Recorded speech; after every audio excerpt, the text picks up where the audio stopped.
The views, thoughts, and opinions expressed are the speaker's own and do not represent the views, thoughts, and opinions of Atlas Chiropractic Center of Escanaba, Michigan, Largent Media, or any of their affiliates or subsidiaries. The material and information presented in this podcast is for entertainment purposes only. Should you need medical attention or advice, seek out a licensed medical professional or facility in your area. The Tapping Into Uncomfortable with Reade Hubert DC name and all forms and abbreviations are the property of its owner, and its use does not imply endorsement of or opposition to any specific organization, product, or service.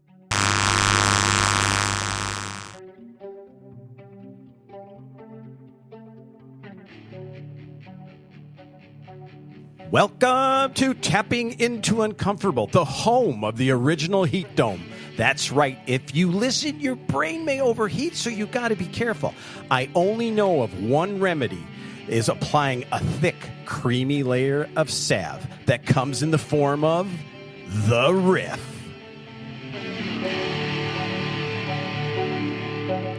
Now, to those of you who do not feel special, you have to stop it. You have to stop it right now.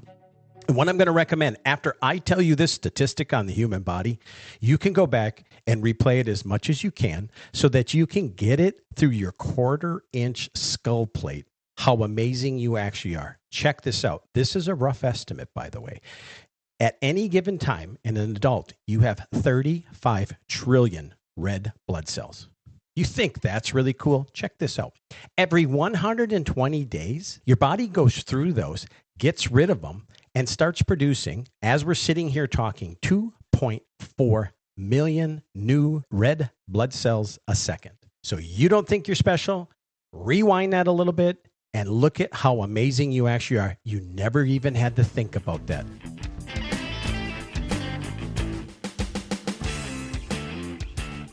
All right, today's a huge day. What we're going to do, and it's never been done before in Tapping Into Uncomfortable, we're actually going to go back. Tapping Into Uncomfortable University Auto Shop made a 4Ts machine. So we dump things into the 4Ts machine. And what happens since the last podcast, it's going to kick out what I'm going to talk about today, but it's also going to take the last podcast and it's going to take it and put it into the realm of the 4Ts because I want to demonstrate something to you. Last podcast, I asked all of you, I said, hey, do your own homework on this and come up with your own thoughts. So what I'm going to do is I'm going to tell you what we do know. I'm going to simplify this a little bit because watch this. All of you who actually did their homework from the last podcast, raise your hands.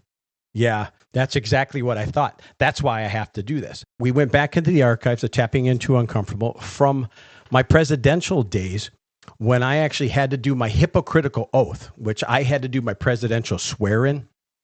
So what you're about to listen, we went deep. I think we went back maybe 2 months. And so what you're actually going to hear is a recording of that. So you're going to hear some repetition, but that's what this is. So this is my presidential swear-in for Tapping Into Uncomfortable University. Please stand and raise your right hand. I said raise your right hand. Sorry. Repeat after me. I, Reade Hubert, DC, am a hypocrite. I, Reade Hubert, DC, am a hypocrite. I believe in the perfection of imperfection. I believe in the perfection of imperfection. I believe health is simply being a better me. I believe health is simply being a better me. I am an idiot. I am. Hey, that's dirty. But anyway, folks, the reason I said that is because what we do here, and I put it in my book, is the one thing I have in common with every human being is we're hypocrites. And it may hit you really super duper hard, but when it comes to plastics, my friend, how can I possibly look you in the mic and tell you, don't put plastics into your body? I'm telling you right now on the face of the planet Earth, that's actually going to be impossible. Because right now, you are swimming in a sea of chemistry. And the only lifeguard, folks, is your body. So what we're going to do now, as I promised you, we are actually going to take the machine. So here it goes.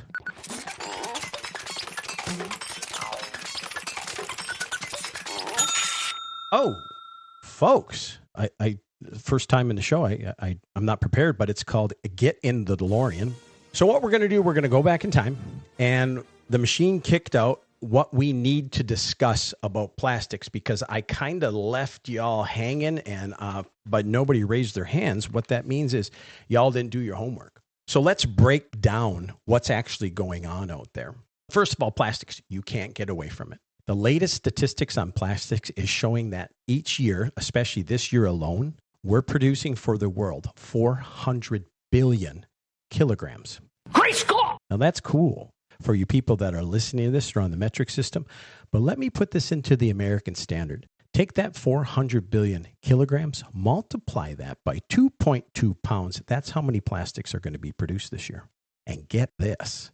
They figure that number, if we keep going at the rate we're going, is going to triple by 2060. So what do? Here's the two issues you have to be concerned about when it deals with the plastics. This thing is going to explode, I predict. You're going to see it more and more and more. What's going to happen is most of the studies are done post-mortem, which means we grab a human being, they've already passed away, and now we got to check out their body. So now they're actually going to be looking for this. They weren't totally looking for it. They never knew it was this bad. Number one is going to be the toxin when it comes to the 4 Ts. We're talking a chemical toxin. That's the number one issue. The number two issue, and this is one I'm a little bit more concerned about, is the mechanical aspect, which is on the verge of causing some trauma inside the human body, in the cell, in the organs. This stuff isn't even being done yet. We're going to find out as time goes by. We have no idea what these physical pieces of plastic are going to do. Now, are these physical pieces of plastic going to secrete chemistry? We don't know. Because of the fact that it's a nanoparticle and it's a microparticle, I'm hoping that there's nothing left, that there's really nothing to secrete. So that's one thing we won't have to worry about. So the good news, folks, with plastic is we have now found fungi that can actually start to break down plastic as well as bacteria. Now, the coolest thing, it has to be specific type of plastic. And what happens is, depending on the plastic and what bacteria is digesting it, it produces a lot of carbon dioxide. So when you look at carbon dioxide, water as a side effect, depending on what kind of plastic. So on the good front, there are some things that are being done that maybe we can lower some of this consumption. How is this going to change? Because this has been going on since roughly the 50s when this started to take over the world. And I don't know what we're going to do, but that's why it's a we problem. The only thing, folks, that you can really feel good about what's going on with plastics in your body is know this. Number one, plastics have made life better, faster, cheaper, easier. No doubt about that. Second thing I need you to know, we have had a longer life expectancy. It has been growing and growing until the last 10 years. Two things have affected that. Number one is opioids. Number two is COVID, that 1 year where it came in and killed 1 million Americans. But remember this, you always have to know that we've been living longer, even though plastics has been there the whole time.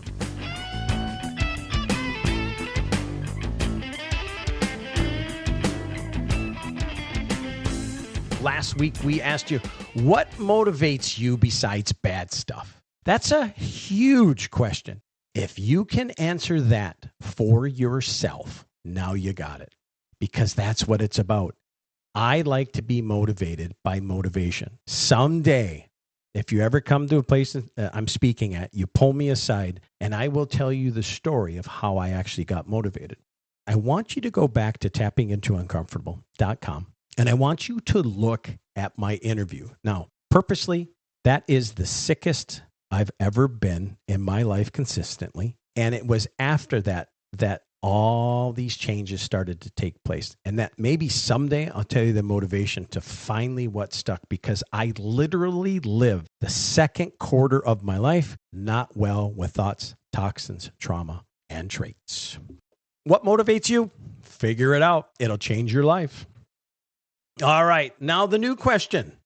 This one's going to be a little brutal. This is here, and it is intended to make you totally uncomfortable. Here it goes. Are you going to be a victim of plastics in your life?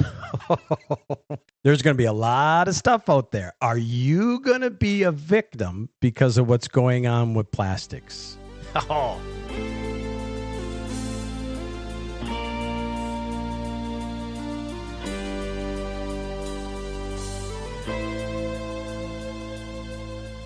All right, folks, this is called priming the Amazon. If you folks haven't heard, you'd be the only people left on the face of the planet as the indigenous Amazon tribe who ended up getting Starlink brought to their village. Now, it's kind of ironic that this fell in my lap after I talked to you about junk science because of the fact, folks, if you did your homework and you seriously looked at this, this is called junk journalism. This was purposely misleading from the original article for clickbait, for you to click on so the advertisers could make money.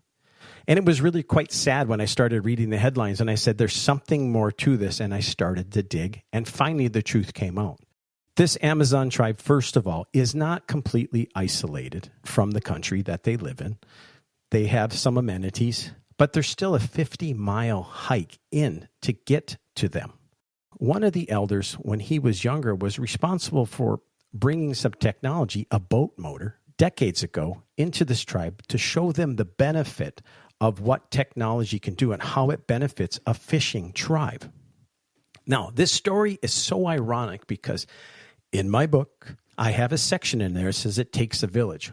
What happens when 3 of the 4 T's, thoughts, toxins, and trauma, get into an individual, get into a family, get into a state, get into a nation?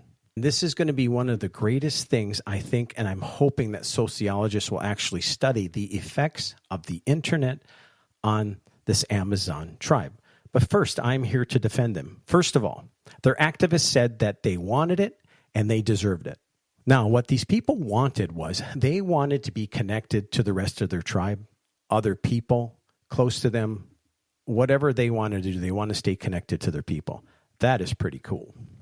Second thing they wanted is they wanted emergency services. So if they got bit by a poisonous snake or something happened that required Western medicine, they could make some contact and get the care that they need so nobody dies. That was their intent.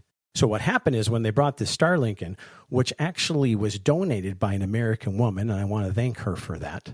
What happened is when the gentleman mentioned some of the side effects that comes with the internet, and then people took it and they blew it up. What I wanted to do is say, guys, what you were reading about, everybody's addicted to porn, everybody's addicted to social media, that is not true. And I want you folks to understand something, that you got to look at your tribe too. Understand, folks, that the internet is neutral. It's up to your fingers and your mind what you want to bring into yourself, as well as your home, as well as your state, as well as your nation. So if you got that and you went, oh my gosh, look at this poor tribe. Folks, look at us. It's not about connectivity or emergencies anymore. We are addicted to these things, and it's not good, and it's harming us. So I got some tough questions for you. If the internet is causing harm to people, why don't we fix it? If ultra-processed food is knowingly harming people, why don't we fix it? If plastics in the future are proven to be harming people, why don't we fix it? Here's why we don't fix it. Because it's easier to fight a pandemic virus than to change a person or a people. Health is up to you. There are no guarantees, ever. But you don't deserve health. Everything around you is trying to break you down in the physical sense. It wants back what it gave you. You need to make conscious decisions for your health. Nothing's given to you. Understand everything is neutral. You don't have to put that ultra-processed food in. Plastics is a different story, and the internet is neutral what you want to put into your brain. So now that I found that the Myrubo tribe, they're now connected. So if they're connected, they can listen to Tapping Into Uncomfortable. So this, my friends, is to that tribe. Dear Myrubo elders, you have welcomed a pet snake into your village. This is a one-of-a-kind snake, never before seen in nature. It is venomous and a constrictor, but larger than the king cobra. Its venom is designed to numb you, but also cause a euphoric craving for another bite. You initially understand this, but later you justify its behavior. Bite after bite, it coils around your body, suffocating self, culture, empathy, and creates apathy until you are consumed. Welcome to the new world.